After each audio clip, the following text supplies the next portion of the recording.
అందరికీ నమస్తే. In this video, we are going to learn some relation between two helping verbs. Wanted to and could not. రెండు helping verbs ఉంటాయి అక్కడ. ఈ రెండు helping verbs కి మంచి రిలేషన్ ఉందండి. ఆ రిలేషన్ మనము ఈ వీడియోలో తెలుసుకోబోతున్నాం. చూడండి, ఫస్ట్ మనకి ఫస్ట్ helping verb ఏంటమ్మా? Wanted to. సెకండ్ వన్ ఏంటి? Could not. ఓకే, ఈ రెండు హెల్పింగ్ వర్బ్సే. అయితే ఈ రెండింటికి ఒక మంచి రిలేషన్ ఉంది, విడదీయలేని రిలేషన్ ఉంది. ఆ రిలేషన్ మనం చెప్పుకోబోతున్నాం. చూడండి, ఇక్కడ ఫస్ట్ వాంటెడ్ టు అంటే ఏంటమ్మా? చేయాలనుకున్నాను అంటే మనము గతంలో ఎన్నో విషయాలు మనం చేయాలనుకుంటాం. ఫర్ ఎగ్జాంపుల్, మనం ఇంజనీర్ అవ్వాలనుకుంటాం, అవ్వలేకపోవచ్చు. కలెక్టర్ అవ్వాలనుకుంటాం, అవ్వలేకపోవచ్చు. లేదా మంచి క్రికెట్ రావాలనుకుంటాం, అవ్వలేకపోవచ్చు. ఇలాంటి సందర్భాలు అనుకోవడం అంటే ఇక్కడ ఏదైనా ఒక పని, ఆ పనిని మనము ఆ పని చేయాలనుకోవడం, లేదంటే అవ్వాలనుకోవడం, ఇలా ఏదైనా సరే మనము దీన్ని మనం వాంటెడ్ టు అని చెప్తాం. అదేవిధంగా కుడ్ నాట్ అంటే మనం అనుకున్నాం కదా, ఫస్ట్ చేయాలనుకున్నాం కదా, ఈ చేయాలనుకున్న పనిని ఇక్కడ చేయలేకపోయాము అనే విషయాన్ని ఎక్స్ప్రెస్ చేస్తాం అనమాట. ఫస్ట్ అనుకుంటాము, చేయాలనుకుంటాము, తర్వాత చేయలేకపోయాము అనే బాధపడతాం అనమాట. ఏదైతే పనిని మనము అనుకొని అంటే చేయాలనుకొని చేయలేకపోయామో అలాంటి యాక్షన్స్ని ఈ రెండు హెల్పింగ్ వర్బ్ సహాయంతో మనము సెంటెన్స్ రూపంలో చెప్తాం స్పోకెన్ ఇంగ్లీష్లో. ఇదే మనం నేర్చుకుంటున్నాం. రైట్, చూడండి, ఫస్ట్ ఈ రెండింటికి ఒకటే స్ట్రక్చర్ అండి. చూడండి, సబ్జెక్టు ఫస్ట్ అనేటమా wanted to V1 plus object, ఇది ఫస్ట్ స్ట్రక్చర్. సెకండ్ చూడండి, ఇది could not, subject could not, V1 object. ఈ విధంగా రెండింటికి ఒకటే. నెక్స్ట్ ఈ హెల్పింగ్ వస్తున్న తర్వాత V1 వస్తుందండి. ఇది మస్ట్. ఏమొస్తుంది?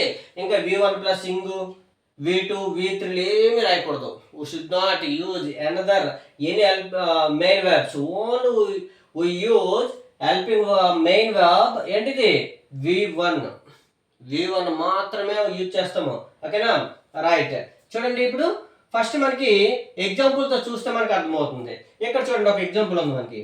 I wanted to become a doctor. చూసారా? ఐ అంటే నేనేం అవ్వాలనుకున్నాను? Wanted to. బికమ్ అంటే అవ్వటం. ఏం అవ్వాలనుకున్నాను? A doctor.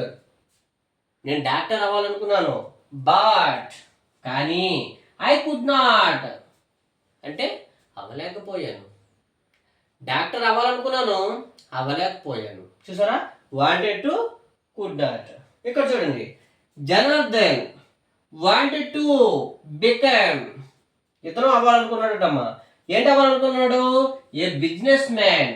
జనార్దన్ అనే అబ్బాయి బిజినెస్ మ్యాన్ అవ్వాలనుకున్నాడు. But he could not.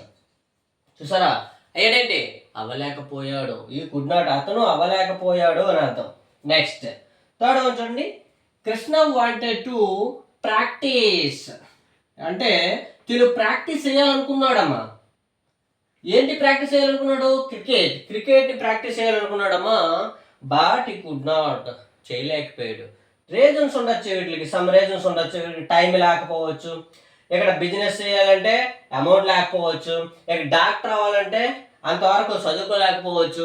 ఇలా రీజన్స్ ఏవైతే ఉన్నాయండి, మనం ఒక పని గతంలో అనుకొని ఇప్పుడు చేయలేకపోతే అలాంటి యాక్షన్స్ అన్ని కూడా వాంటెడ్ టు, కుడ్ నాట్ అనే ఈ రెండు హెల్పింగ్ వర్బ్స్ సహాయంతో మనం చెప్తాము. ఈ రెండు హెల్పింగ్ వర్బ్స్ ఉన్న సంబంధము ఏంటంటే ఇప్పుడు నేర్చుకున్నాం కదా మనం. ఏంటి? యాక్షన్ అనుకోవాలి, తర్వాత మనం చేయలేకపోవాలి. అలా రెండు సందర్భాలు ఉన్నట్లయితే మనం ఈ రిలేషన్ యూజ్ చేస్తామమ్మా. ఇక్కడ ముఖ్యంగా గుర్తుంచుకోవాల్సింది ఏంటమ్మా? వాంటెడ్ టు తర్వాత V1 రాయాలి. చూడండి, వాంటెడ్ టు తర్వాత బికమ్ అనేది ఇక్కడ V1, ఇక్కడ ప్రాక్టీస్ అనేది కూడా V1. ఇదే ఇంపార్టెంట్.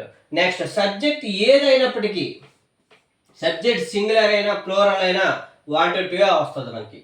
ఓకేనా?